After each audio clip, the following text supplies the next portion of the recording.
So, bago tayo pumunta sa main topic ng video, I just want to let you know na nagbebenta na ako ng parts in my Facebook page, which is the Zacc Bmx Bike Shop. At saka, pwede nyo rin ako i-PM sa mismong Facebook ko, is pangalan zacchaeus. Pero lalagay ko na lang yung pangalan ko dun sa description box below, no?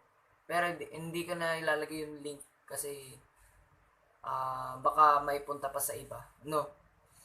O kaya lalagay ko na lang dito, yan. Then, ano nga ba mabinibenta ko? So, first things first is, nagbebenta ako ng impact tubes, no? So, ito siya. Lightweight yung impact tubes. Ito. So, 20-inch siya for BMX, syempre. Pwede siya pang 1.5 o 1.50 hanggang 2.35. Pero kaya pa siya ng 2.4 o 2.40. Kasi impact tubes ang gamit ko sa bike ko ngayon.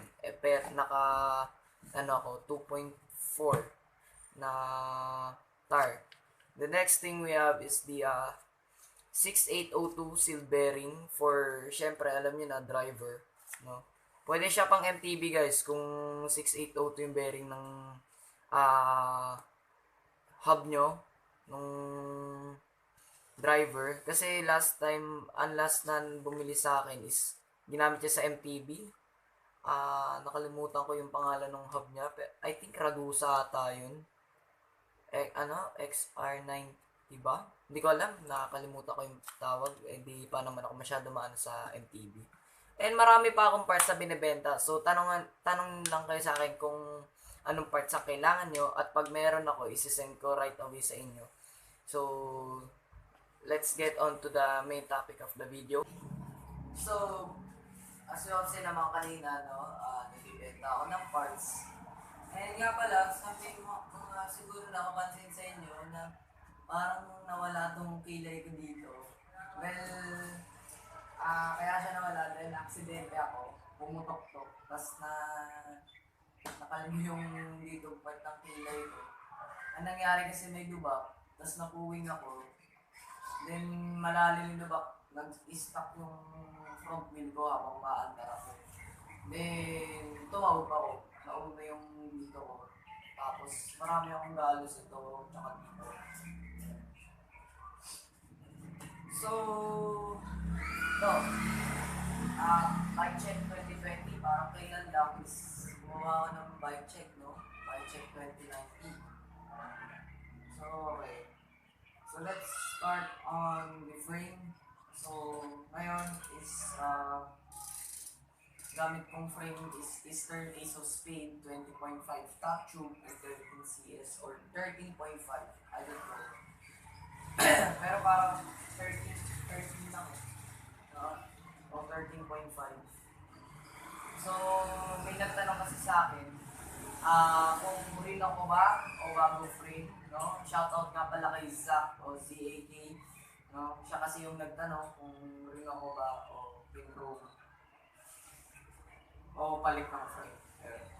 So, next thing we have is yung fork. Ganun pa rin yung fork ko, Mongoose L44. Pero ginawa ko na siyang black, bali pinintira ko. Next we have is the handlebar. So, ganun pa rin, Eastern Cali handlebar 8.5, no? The next is we have the grips. So, I'm running Shanmore stolen grips. So, yun na ako mailan. Stolen Shanmore grips, no? The next, we have the stem, enemy forged top load, 40mm, para maikli. Then, we have the headset, ganun, ano to? Enemy, ata, hindi sure. Pero, let's say, unknown na lang yung graded headset, no? The next, we have is the cranks. Ganun pa din yung crankset ko. Pero hindi pala mo gustong cranks kung na 3Bs. Ito yung Samox ng 175mm o 175. The next thing we have is the pedal. Ganun pa din, enemy. link, focus, tapos i-set, ah, focus, set galing N40. Sensya na guys kung maingay kasi wala talaga mga balance pag na pwede ako mag-bike check. Tsaka lahat talaga ng sa bahay maingay. Pagdating sa akin ng kalsada. So, ano pa ba? Next thing we have is the chain. So, why the chain pa rin? Same as dati. Then, yung pegs front at saka back is scrap bikes, no? Then, let's move on sa gulong. Yung both tires ko, isaro na na sa 2.4. No? And, kailangan rin for front and back. No? And,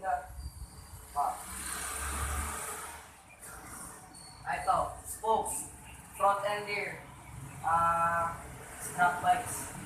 Yung sa rear, dati scrap bikes na siya, pero bagong scrap, bagong spokes, front ko talaga. Kung nakuha ko sa Quiapo. So, next is we have the hub for rear is El Matador pa rin. No? Then hub for front is, ano to? Enemy group. Let's go see.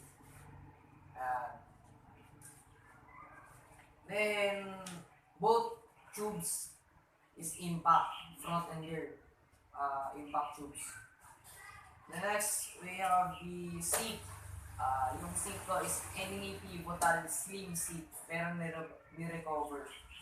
Tapos sa seat post is unknown. Kasi ito, improvise lang ito na seat post. Kaya, si dito. Kung makikita nyo o mapapansin nyo is, kaya nakatakip yung parang ilaw ko dito. Kasi, nandyan yung parang screw para mag-i-hold yung seat. Kasi ito, walang, tawag dito, walang, ano ba yun? Seat post na maayos. Kasi itong seat post na ito is sira. Yung gano'n niya is naputol dun sa mismong poste nung seat post. Yun.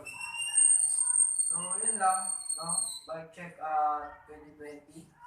So, wala na akong ibang, hindi nasabi.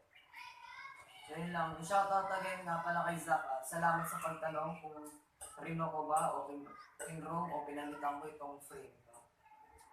So, kung gusto niyo pa ng mga shoutout, comment down below na sa mga video ko. No? And yeah. So, guys, thanks for watching. If you enjoyed, please subscribe and leave a like. So, see you guys next